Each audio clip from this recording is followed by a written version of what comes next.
Welcome back to the Glint Standard. Today we're talking about old and new as it relates to marketing.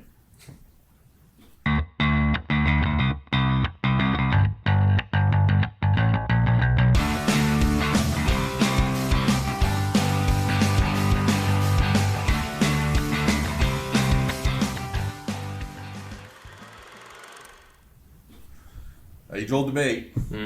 Old guys in the room is going to go traditional, right? I mean, maybe. And you're going to go digital? Maybe, yeah. I mean. Luckily, I think we've come to a good understanding. It's almost like the Twix thing, right? The cookie or the caramel or the chocolate kind of thing. You mean right side, left side? Yeah, right side, left side. We're kind of starting to meet in the middle a little bit. A little bit.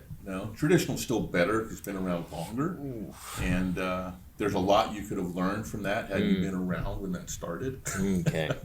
I do know how to use a loop, so I know how to At least you know what that is now. Yeah, I know. Loop of what?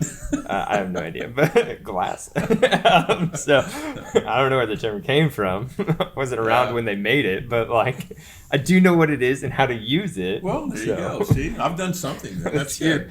Yeah. I think that's the key to it, too, is to remember, we are in a weird world now where everything's changed. It's really exciting and cool and fun. Yeah. But to not forget where you came from in regards to things that have worked in the past doesn't mean you can't ever use them again. Well, right? and I mean, I definitely want to talk about the differences between the two, right? And there is benefit, right, of using traditional. Traditional's better and digital's not. That's it. This isn't an episode about better or worse, right? It is about we're all on even ground. Everybody's accepted, fair enough. Right? Digital's better and traditional's not. Now I've evened it out. Okay. So there you go. All right. No, I think that's kind of the key point. There's very distinct differences between the two. Yep.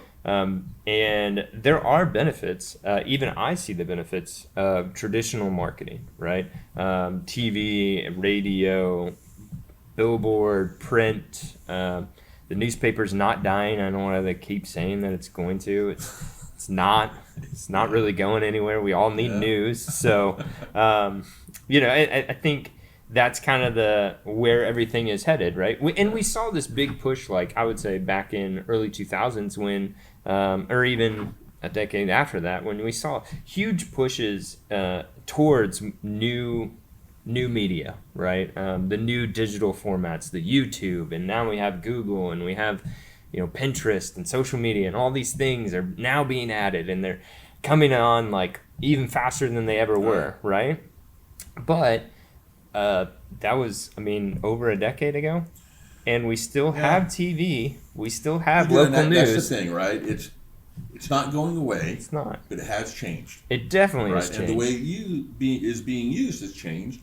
And it's not being used as much because you have other places to utilize dollars that can be beneficial to you. Right. And that's what you have to remember. Right. And honestly, there are as much difference as there is between the two. Right. Each of them still has their place. Each of them still has benefits. So what would you say are the stark difference in benefits for traditional media? To me, it's really clear, right? If you look at a lot of digital out there, there's not a lot of personality and ideation behind what they're saying. Okay. We got to run an ad. Let's just run one. Does the headline matter? It's all SEO driven. Okay. Nobody's thinking creatively about engaging the audience. It's about getting this in front of as many eyeballs as we can and taking the natural attrition of what I should get out of that versus trying to capture somebody and draw them in. Okay. Traditional, for the most part, take radio and TV out of it. I think that's a blend, really. Mm-hmm. But let's talk print, right? Let's talk a storefront. Let's talk signage. Let's talk those things. Yeah. You can touch it. You can feel it. You can engage with it, right? Yeah. People still love that tactile piece that you used to have all the time, and you don't have it as much, so it means even more now. So couple that with, maybe some creative headlines in there as well, and then put that into your digital, and it starts to blend a little bit. But I think that is the big difference, that it's just that nuance of touching and feeling something and feel like you actually have something real in front of you. So for me, when I think of traditional and I think of the benefits of that, I think it really is more about the creative, right? How creative can you get? How creative you're not able to just swap in an ad really quick, right? You can't split test very often, right? Like you can to some extent, but not as readily available and as easily as you can with digital. But the thing I think about is like what you said, enhancing the senses, right? So that's a great way to say it, actually. Not to interrupt, but you can engage with all the senses in a traditional sense. Can't really do that with digital. You can't do that. And I even think about from a branding standpoint, right? The newest, latest, greatest thing that brands are starting to talk about now is called sonic branding. And that's where, been around forever. It has. But now it's becoming just called something different. Yeah, but that's the thing, right? And to me, that's more traditional because you're literally hitting the. I think that's the change from traditional. Yeah, it is traditional back in the sense of what that was, but it's now in the digital realm. For sure, right? So there's a lot of opportunity for you to use both, right? As an agency, as a client, as just an individual. There's a lot of opportunity to use all the outlets that are available to you. So how do you decide, right? Because there's so much to consider when you're thinking about it. Well, an agency helps a lot because you're going to get a more robust perspective on how to think about achieving a goal. Like an old school mentality. Somebody's really smart and doing it a really long time, and somebody coming on board just trying to figure it out, right? Oh, okay. That's just my angle right now, but I'm going to take it because it's all I got. You're so fine. So really though, think about that though. One of the things, your senses and everything we do is about engaging, right? So sensory overload helps that a ton. If you think about old perfume ads in magazines, open them up. You smell them. I mean, it puts you in a place, and then you've got a visual and a little bit of copy to tie to it. You send a mailer out to somebody, or you have a brochure that you're going to hand to somebody from a sales call or whatever that is, and the outside of it's made of sandpaper.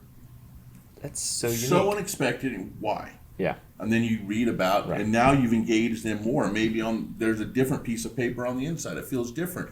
They're going to remember that because of the way it's so different. It felt so different, and getting that same kind of engagement with the digital side is a lot harder. It's difficult. It's possible. It's just way more difficult. I think of like video, and you can do the choose your own story, right? Which you can't do with the ad. Right. Well, and I also think of like a good example is our shoe polish, right? So it's something that we send out. It's more of a traditional, it's more a sales piece, but it is that traditional marketing type piece, right? And you can touch it and you can feel it. And we just revamped it, and it's very unique, and it's a different kind of mailer, and it has a very unique style and how it puts in and all that.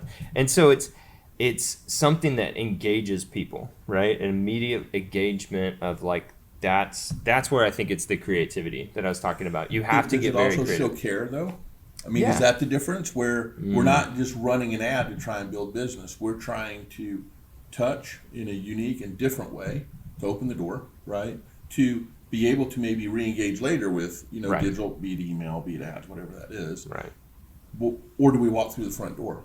Well, I think you're starting to set that tone a little bit. I think that's part of it for sure. I think the other side of it is you have to consider all the different factors of what you're doing and why you're doing it, right? So who's your target audience? What's your budget? What's your timeline, right? It takes a lot longer to get a traditional media buy for, TV to get going, unless there's self-service or programmatic TV, but that's more even on the digital. That blend, right? You can get all of it there. You can do it quick. It's just, are you taking the time to think it through? Right. But comparatively to a YouTube ad that you shot on your phone and then all of a sudden uploaded that afternoon, and you start running ads immediately, right? That's possible. So those things, I think, when you're thinking through the objective, you're thinking through timeline, you're thinking through who the target audience is, and especially that one, right? I think that's usually the starting place is who are we trying to reach? Why are we trying to reach them? What do we want them to do? Right? From there, budgets can be adjusted, timelines can be adjusted, those things can be adjusted, but it's really those determining factors that help you get down a pathway of which is best for you. And I would say, and it's something that we always try to talk about with all of our clients, is 3 points of integration, which we've talked about in the podcast before. But it's a blend nowadays, right? Like to really be successful, to really have a strong impact, not just a impact, you need You need a combination, right? Prime example of that could be one of our clients that's a credit union, right? They're still doing mailers. They still do in-branch posters. They still do all those things. Get results from them, yeah. They do. But we also have digital ads. We have social ads. We have video. We have all these other new media that's also going on. And the thing is we have one cohesive concept across all of it. So it's all working together. It's all working to bolster all the other stuff that you're doing, right? Yeah, so think about, you're blending them together. Yeah. I can send you a mailer now. We can create this mailer, and when you open it, it has a video on the inside. Yeah. It's a natural blend of both. You've interacted with them in a way, and maybe it's that sandpaper outside, the touch, the feel, and then you open it, and you get that instant click. Tell me more, because you can create something with that video you can't do by just telling the story and putting copy and words in, right? That's a true blend of the two things, or augmented reality is a piece of it, right? Yeah. And that could be totally digital, or you can mix them in together as well. Well, there are ways to integrate all that together. Well, and I think even the platforms themselves are changing, right? Specifically, I think of programmatic TV buying, right? That used to not be a thing at all. You had to pick up the phone and call your media buyer and then get a report at the end of the month of when it ran and how long it ran for and who the audience was. Yeah. And, as an intern, I had to go through all those sheets, so I remember those things. But like, I know now, like, I mean, there's for agencies at least, there's a side of programmatic TV buying where we as an agency can log in. We don't have to call anybody over. Yeah, 100% self-serve. And we can go in and just place our own media buys, which is so nice. And with OTT, which is over the top TV, I think is what that stands for, but it's OTT is. Those are like the Roku boxes and the Apple TVs and all those kinds of things. Even the advertising that's possible there and the tracking that's there, you're getting to that level of having the tracking availability and the targeting capabilities of a digital campaign, but running in more of a traditional sense. And I think that's take TV and blend it all together. I think, when you had the Rokus and the Fire Sticks and all those things come out, they're scared to death. Oh, no one's ever going to watch commercials again or do that. People like that. Yeah. It's mini entertainment. They got to be better now. You could get that attention quickly. Oh, yeah. But they have also figured out a way to, okay, we're going to force you to watch it a little bit. YouTube's great at that, right? Yeah. Skip the ad after 4 seconds. Something really important, get it done in 4 seconds. Engage them, keep them in. Well, but that's the change type of thing, and you have to adapt it. And the same thing with agencies. You don't want to be trying to do it the way we used to do it, 20, 30 years ago. It's not going to work. You have to adapt and change. That's how it is. Well, and I think of Hulu. Hulu's done a great job with that adaptability because they now even have where you pick which ad you want to watch, or, hey, do you want to watch this interactive ad at the beginning, or do you want to have multiple ads later in the... So they've done a fantastic job of blending that environment. And giving consumer choice. Right? Absolutely. Yeah. And that's the other thing is I think of analytics because I'm an analytics guy. But like I immediately go, okay, we produced 3 ads, right? We gave the option on Hulu of which ad do you want to watch. And this car one versus, the piggy banker, this one was viewed more. Okay, that's what's relevant to our audience right now. And if you can get that information faster, like you can on the back end of Hulu, it helps you adapt and change all the other things you're doing, right? It's more informational than anything else. So let me ask you this then, as a more traditional guy, how do you find and research and know about new platforms that are coming available? I hire people like you. All right. I have blogs that I follow. I have alerts set up for certain things that I'm interested in and where I think our agency needs to go. So it's not so much traditionally pulling up a newspaper for me. I miss the idea of that. But what I do is I get a cup of coffee, I'll go on the back porch, and I'll start going through my tablet and go, okay, here are my relevant articles for today. And sometimes I go down rabbit holes. But that's how I digest it. I digest it in chunks, and then I detail out things that really engage me and move forward that are relevant to what I'm dealing with, at that time. Yeah. But that's how I get all of my information now. Okay. But I also listen to, I listen to my friends, I listen to my family, coworkers, and, bring something to the table. It's a requirement. What have we learned about in the last 2 or 3 weeks? Anything new? If not, we need to dedicate a little time to that. Yeah. I found this thing. Is it relevant? Does it work? I don't know. I'm just bringing it to the table. Let's talk about it. Yeah. So that's how it's a little blend of both, I guess. But if you go to seminars and you listen to other, colleagues that you respect, what are they dealing with? Not necessarily just in your industry as well. Yeah. It makes you a little better. Just overall, you're going to be a little more robust with your knowledge, Gotcha. which is going to benefit your clients across the board. Gotcha. So that's how I do it. Yeah, and I mean, from a digital guy standpoint, the way I handle that is more of really just trying to problem solve, right? So I go out there and I'm like, is there a way to target people who are standing inside a competitor's location and show them an ad, right? And the answer is almost always yes. Yeah. Now you got to figure out, does it really do it? Yeah. Or is it good marketing? Does it do all the things I need it to do? Like brand new to market? Because then that comes with its own challenges. Yeah, but that process piece of it's really important. But you're thinking about solving problems, which is a really unique way to go about it. Yeah. And I'm listening to all these influences, taking what's important to me and trying to apply it. Right. And neither one's wrong. And just we probably do a little approach. bit of both each. Yeah. But it does take you down some other paths. But that's what makes holistically the thinking when you have diverse groups at an agency. Yeah. I mean, it just doesn't get any better than that. Yeah.